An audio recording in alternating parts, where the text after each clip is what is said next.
Good morning.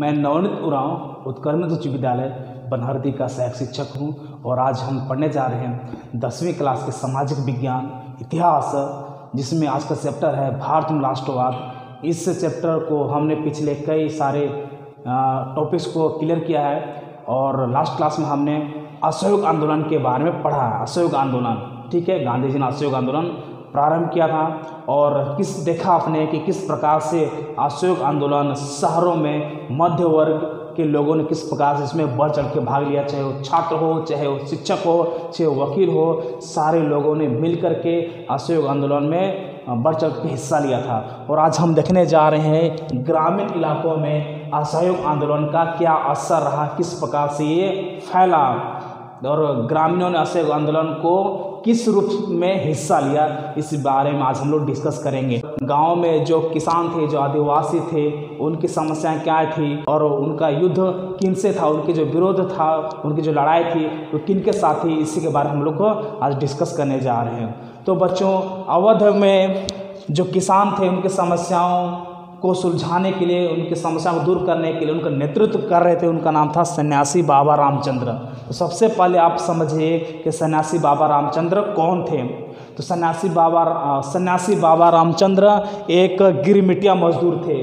Fiji में वो क्या थे? गिरमिटिया मजदूर। गिरमिटिया मजदूर उन मजदूरों को कहा जाता था जो एक अनुबंध के तौर पर एक जगह से दूसरे जगह पर जाकर के वो काम करते थे। इन्हीं को बोला जाता था गिरमिटिया मजदूर। तो ये सन्यासी बाबा रामचंद्र क्या थे? ये गिरमिटिया मजदूर थे। कहाँ पर? फिजी।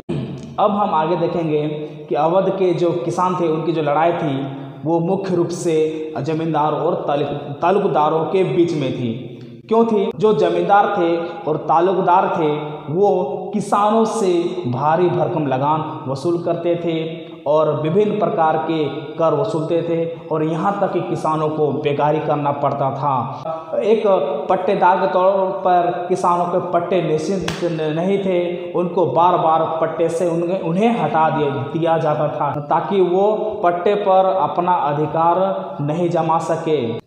किसानों की मांग थी कि लगान कम किया जाए, बेकारी ख़त्म किया जाए और जो दमनकारी जो जमींदार हैं, तालुकदार हैं, उनको सामाजिक बहिष्कार किया जाए। और कई जगहों पर इन जमींदारों को सामाजिक बहिष्कार किया गया, न्याय धोबी जैसी बहुत सारी सुविधाओं से उनको वंचित कर दिया गया।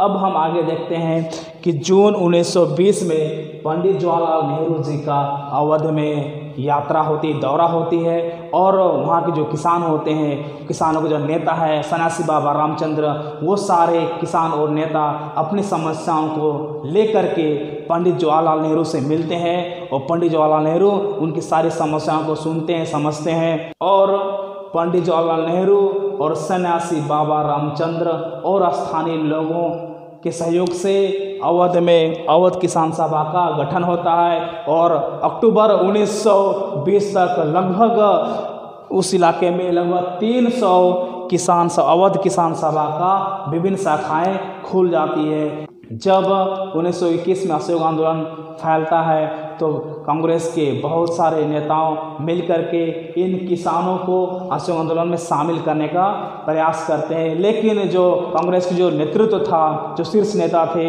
वे इन किसानों का जो कदम था उससे काफ़ी नाराज़ थे।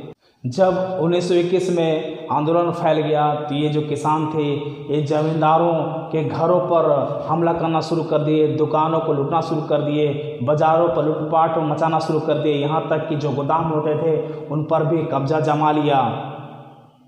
तो इन सारे चीज़ों से कांग्रेस का नेतृत्व खुश नहीं था, क्योंकि महात्मा गांधी जी भी ऐलान कर चुके थे कि जो असहयोग आंदोलन होगा बिल्कुल अहिंसात्मक रूप से होगा, हिंसा का कोई रास्ता नहीं लिया जाएगा। कुछ स्थानीय नेताओं ने यह कह दिया कि अब किसानों को लगान नहीं चुकाना है और जो किसान जो ये कार्रवाई कर रहे थे ये गांधी जी के नाम पर अपने आप को सही ठहरा रहे थे।